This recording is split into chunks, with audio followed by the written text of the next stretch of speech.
Di Gunung Batu. Gunung Batu. Belakangan ini PMK ya. Oke, betul. PMK ini. Ready? Bismillah. Kamera roll. 3, 2, 1. Bismillahirrahmanirrahim. Assalamualaikum warahmatullahi wabarakatuh. Waalaikumsalam warahmatullahi wabarakatuh. Pemirsa Jember 1 TV yang dirahmati Allah, bahagia sekali saya Pia Mediana dapat kembali membersamai Anda dalam program acara Setetes Embun, di mana nantinya kita akan menyimak sebuah tausiah keagamaan bersama narasumber yang kompeten dalam bidangnya.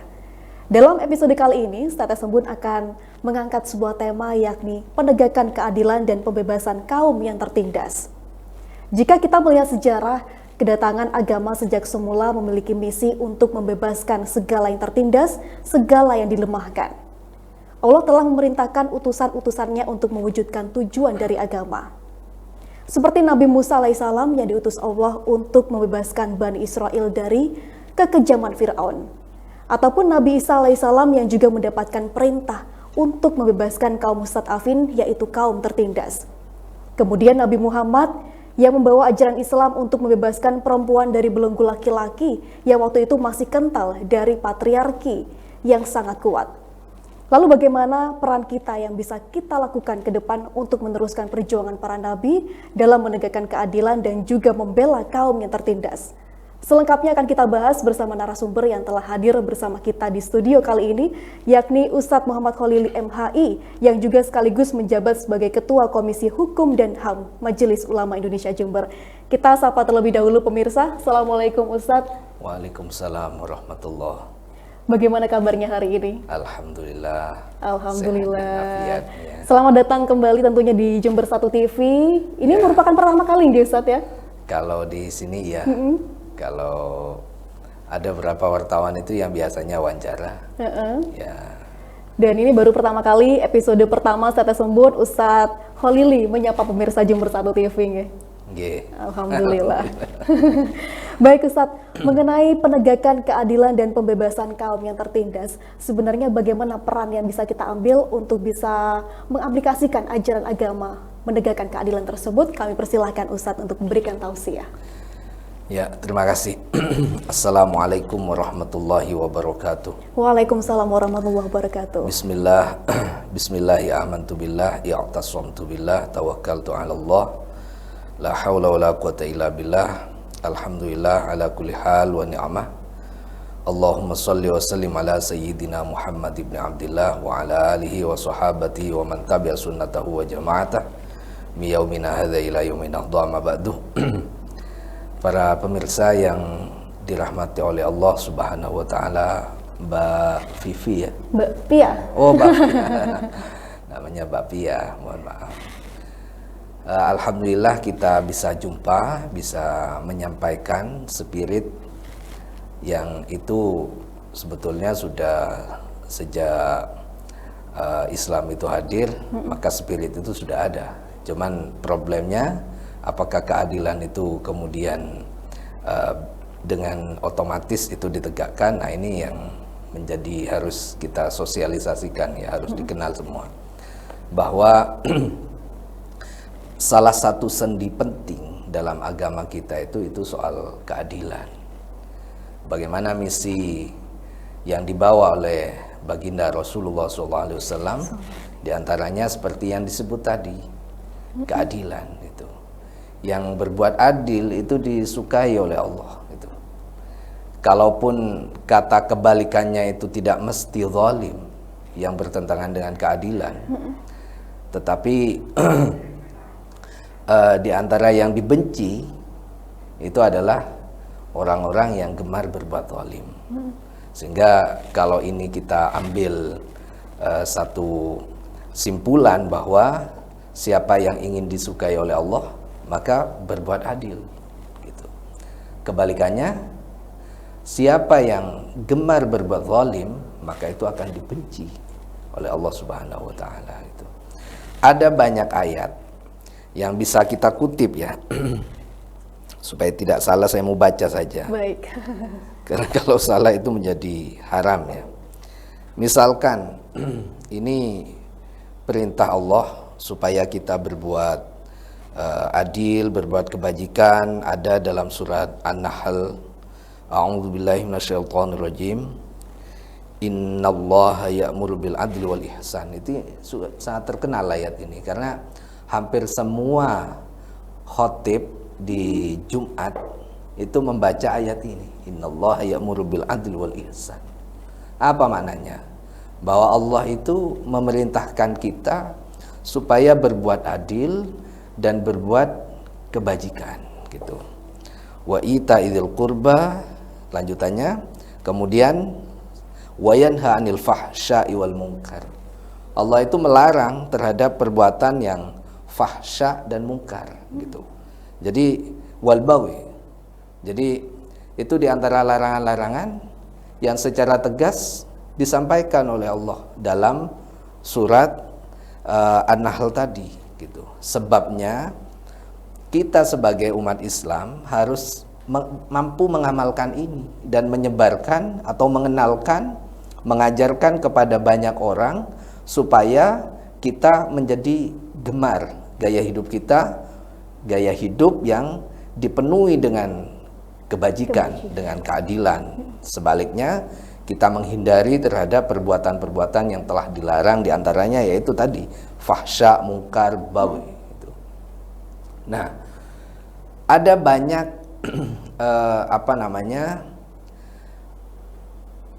realitas kehidupan yang perlu kita jadikan analisa gitu atau pandangan bahwa perintah yang telah disampaikan oleh Allah Subhanahu wa taala di ayat ini itu tidak secara otomatis terjadi. Ini penting bagi kita semua untuk membawa misi ini gitu. Supaya keadilan, kebajikan itu bisa memasyarakat, bisa membumi gitu. Sehingga ayat-ayat yang diturunkan ini itu bisa menjadi bagian kehidupan gitu. Nah, kebalikannya, ketika ini sudah tidak diindahkan, bahkan yang dilarang itu justru yang dilakukan, nah itulah persoalan gitu.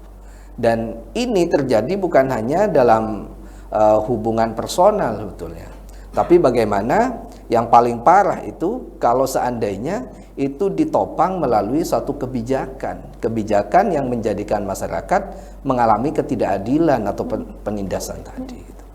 Bisa jadi pelaku-pelaku misalkan di realitas kehidupan dalam berbangsa dan bernegara itu untuk memuluskan niat buruknya itu bisa niat buruk itu bisa diwujudkan supaya tidak melanggar suatu peraturan perundangan, maka peraturan perundangan inilah yang dipesan supaya bisa dilegitimasi gitu. Nah, sebabnya penentu kebijakan yaitu legislatif juga harus mampu mengamalkan terhadap ayat ini gitu. Bagaimana keadilan itu bisa ditegakkan? Itu sedari undang-undang itu dibuat.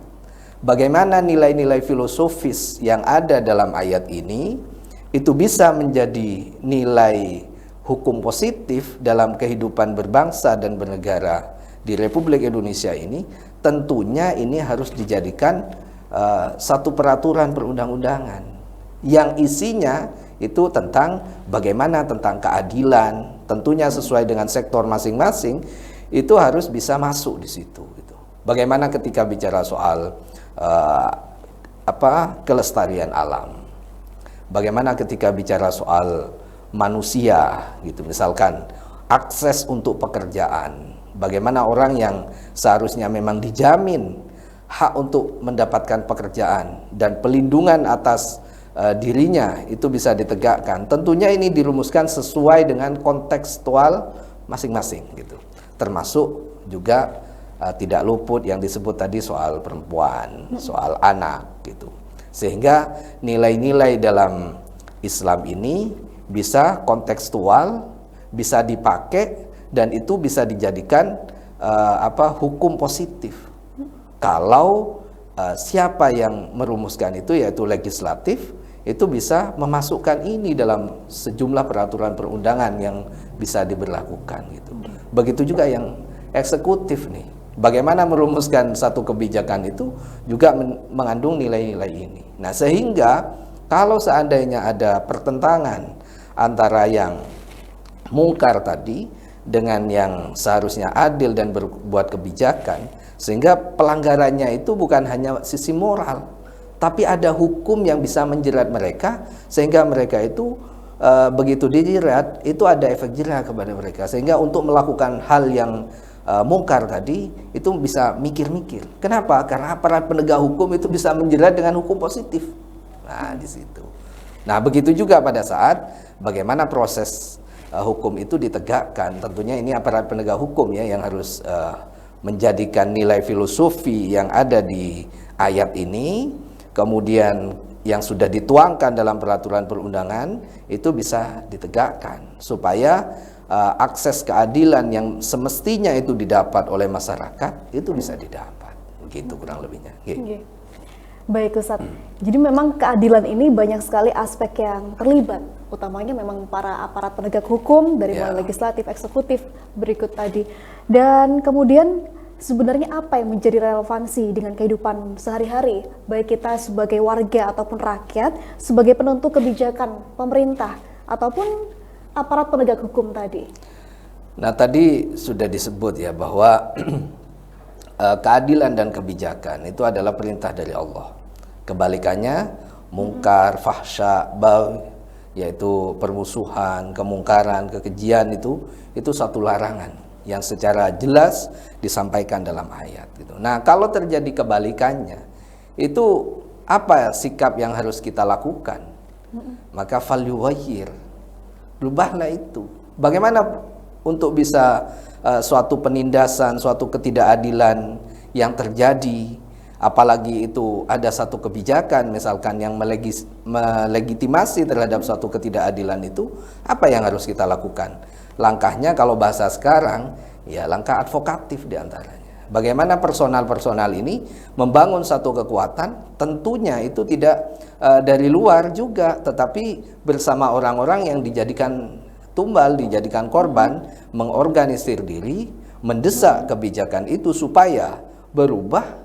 Tentunya kalau sekarang ya, karena sudah dunia intelektual, bagaimana itu bisa tertuang dalam naskah akademik. Naskah akademiknya itu bersumber dari riset, dokumen riset sosial dan empirik gitu. Dari naskah akademik itu bisa kemudian dibuatkan legal drafting gitu, yang mendorong terhadap satu perubahan kebijakan yang semula tidak adil menjadi adil. Nah, itu. Nah, begitu juga dari aspek penentu kebijakan baik legislatif dan eksekutif ya. Tentunya spirit nilai ini itu harus dijadikan motivasi bagaimana ketika membuat suatu kebijakan itu misinya adalah keadilan dan kebajikan, bukan kebalikannya gitu. Sehingga apapun bentuknya, misalkan suatu kebijakan yang justru menjadikan rakyat itu menjadi korban, nah jangan menutup diri, jangan resisten gitu. Tetapi rubahlah itu dengan kekuasaan yang dimiliki, otoritas yang dimiliki, sehingga ketidakadilan yang berjalan itu bisa berubah gitu. Nah, begitu juga media nih, peran media ini penting juga nih. Bagaimana peran media bisa memanfaatkan nilai ini gitu, menggunakan nilai ini, ya tentunya apa yang memang terjadi dari ketidakadilan itu ungkap gitu. Siapa aktornya, motifnya apa, supaya menjadi edukasi masyarakat bahwa ketidakadilan ini jangan dibiarkan. Karena kalau didiamkan, maka akan seterusnya itu akan terjadi gitu. Ini signifikansinya peran media ya, bagaimana suatu kejahatan itu bisa menjadi kesepahaman bersama harus dilawan. Ini sangat efektif ini kalau bisa dilakukan bersama-sama. Tentunya jangan sampai media-media itu bisa dipesan juga oleh pelaku-pelaku sebagaimana yang saya disebut tadi ya. Ketika penentu kebijakannya sudah dipesan gitu supaya suaranya atau menentukan kebijakan sesuai hasrat dan nafsunya orang yang punya kepentingan. Media tidak lagi menyuarakan yang sebenarnya, ini kan siapa lagi yang akan menyuarakan kalau hanya bersumber pada masyarakat atau korban itu juga bisa jadi itu dipecah belah oleh pelaku. Bagaimana orang yang oportunisnya itu dimanfaatkan, diiming-imingi supaya menerima begitu saja, tidak melawan gitu. Malah yang melawan itu dianggap suatu kejahatan. Padahal yang melawan itu memperjuangkan suatu keadilan. Nah, ini peran media sangat signifikan. Bagaimana yang benar itu bisa ditampilkan kebenarannya, yang salah itu bisa ditampilkan kesalahannya, supaya menjadi edukasi publik gitu. Ini sangat bermanfaat bagi teman-teman gitu. Betul, Ustaz. Dan memang dari sebuah keadilan, wujud yang ingin dicapai adalah sebuah kesejahteraan. Apakah kesejahteraan ini sendiri hal yang utopis atau memang sesuatu yang memang bisa kita raih sebenarnya? Apa yang menjadi tolak ukur kesejahteraan dan juga keadilan? Ya, sebetulnya tidak mesti linier ya. Ada kalanya memang linier, ada kalanya tidak. Tetapi bahwa keadilan dan kesejahteraan itu adalah hak yang melekat, yang tanpa diminta, itu harus diberikan oleh pemangku kewajiban. Siapa pemangku kewajibannya? Penyelenggara negara, perumus suatu kebijakan. Perumus ini adalah legislatif itu. Penentu kebijakannya siapa? Eksekutif itu. Itu masyarakat tanpa meminta, bahwa keadilan yang semestinya didapat nggak usah didesak-desakan. Kalau memiliki nilai dan spirit terhadap ayat ini ya, saya sebagai apakah itu kades, apa itu RT, RW, apa itu camat, bupati, gubernur atau presiden, tanpa diminta karena itu satu kewajiban, ya lakukan itu. Bagaimana membuat satu rumusan kebijakan yang bisa berdampak adil, yang itu juga bisa mensejahterakan kepada masyarakat secara umum, bukan segelintir orang yang memesan tadi gitu. Kalau itu yang terjadi, maka dia sedang berbuat zalim. Penyelenggara negara ini sedang berbuat zalim. Dan itu tanpa diminta, nggak perlu masyarakat teriak-teriak, karena tujuan dari suatu perumusan kebijakan itu tiada lain untuk kemaslahatan umat, kemaslahatan warga. Nah, ketika itu sudah kemaslahatan tak bisa didapat, berarti ada suatu kebijakan yang salah. Apalagi sementara masyarakat mayoritas itu menjadi miskin, tidak sejahtera, tidak adil, mengalami ketidakadilan, sedangkan segelintir orang itu justru berfoya-foya dengan pendapatan yang tidak begitu rumit dilakukan. Itu kan sudah ada ketidakadilan. Apalagi terjadi monopoli, terjadi nepotisme, terjadi kolusi atau bahkan korupsi, itu sudah jelas ketidakadilan itu. Nah, yang seperti itu itu sangat dibenci oleh Allah Subhanahu wa taala.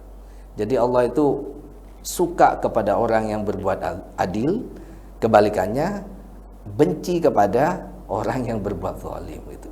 Bahkan kezaliman itu jangan dikira itu tidak berlaku sama, berlaku sama. Sekalipun itu kepada orang yang kafir misalkan, kita dilarang itu berbuat zalim. Itu ada satu hadis itu yang menurut saya ini menarik, supaya tidak menerjemahkan bahwa seakan-akan boleh berbuat zalim kalau itu kepada orang kafir gitu.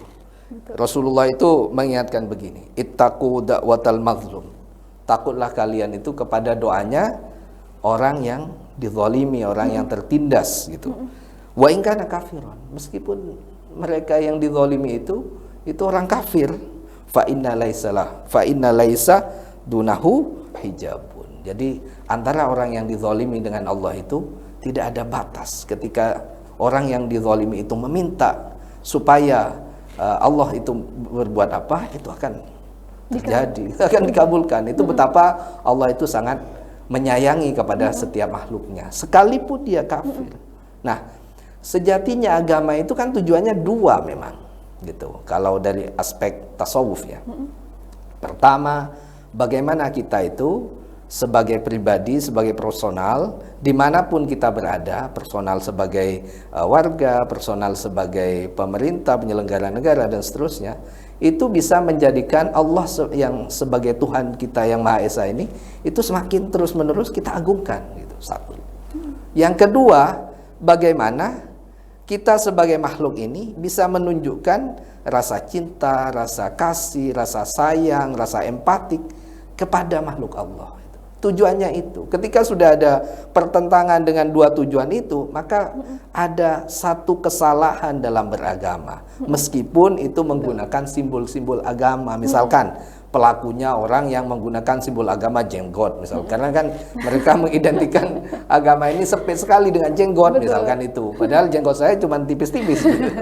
Atau mereka mengidentikan agama itu dengan suatu pakaian tertentu, itu yang sebetulnya agama tidak terbatas dengan itu. Tapi dia sudah menggunakan simbol agama untuk melegitimasi terhadap perbuatan zalimnya, itu sama sekali tidak dibenarkan. Ada yang salah di situ, gitu. Berarti bisa dipastikan oknum-oknum yang menggunakan identitas agama untuk melakukan hal yang zalim itu bukan ajaran agama dan bukan mencerminkan perilaku sebuah agama, iya. Betul. Apapun agama, karena semua agama memiliki visi dan misi yang sama, gitu, Ustaz. Ya, itu relatif juga ya, karena ada pakar tertentu itu doktrin agama tertentu itu bisa menjadikan orang kapitalisme, itu ada kan? Betul. Misalkan Dr. Arif Rahman itu menyatakan begitu. Ada doktrin yang lain, misalkan menjadi intoleran atau begitu. Itu relatif juga. Tetapi secara umum yang saya sebut tadi, kita sebagai makhluk Tuhan yang beragama, misinya adalah satu, semakin mengagungkan kepada Allah yang Maha Esa. Yang kedua, semakin mewujudkan rasa cinta kasih kita, empati kita kepada makhluk Allah, gitu. Betul. Gitu. Ustadz, apakah ada sebuah langkah konkret bagi kita sebagai masyarakat dalam suatu negara ketika melihat kaum-kaum tertindas seperti itu? Karena memang kaum tertindas ini tidak hanya bisa menunggu secara pasif apa yang menjadi jalan keluar untuk mereka bisa bebas, namun kita juga harus aktif. Bagaimana cara kaum tertindas ini bisa bangkit dan berhijrah secara mental dan juga tenaga, begitu? Kita sebagai orang yang melihat suatu kemungkaran, tugasnya adalah falyughayyir, maka rubahlah ke suatu kemungkaran itu. Dengan apa? Ya dengan tahapan yang akses yang kita miliki, otoritas yang kita miliki. Kalau kita punya otoritas soal kebijakan, rubahlah dengan kebijakan. Dan itu sangat efektif kalau soal itu. Ketika tidak bisa, misalkan kita tidak sebagai penentu kebijakan, tapi punya kekuatan untuk bisa menyuarakan itu, termasuk media ini misalkan, suarakan melalui media, gitu. Atau tidak punya media, punya Facebook, gunakan Facebook, yang itu juga media, gitu. Punya jaringan, punya kekuatan, gunakan itu untuk merubah suatu kemungkaran itu menjadi keadilan, gitu. Nah, kemudian ini penting juga bahwa Rasul itu memerintahkan kita nolong kepada orang yang zalim. Menolong orang yang zalim. Iya. Sahabat mungkin seperti betapa kagetnya kita ini. Maka sahabat matur pada Rasul, kalau nolong yang mazlum, orang yang dizalimi, sudah biasa. Wajar. Ya. Tapi bagaimana cara menolong orang yang zalim? Maka Rasul jawab, tolonglah dengan cara jangan beri akses untuk melakukan perbuatan zalim. Jangan beri akses. Iya, jadi tutup aksesnya untuk perbuatan zalim itu. Nah, belakangan ternyata sabda Rasul ini diadopsi oleh pakar pendidikan, namanya Paulo Freire. Kalau kita di jurusan pendidikan itu pasti paham soal orang itu ya.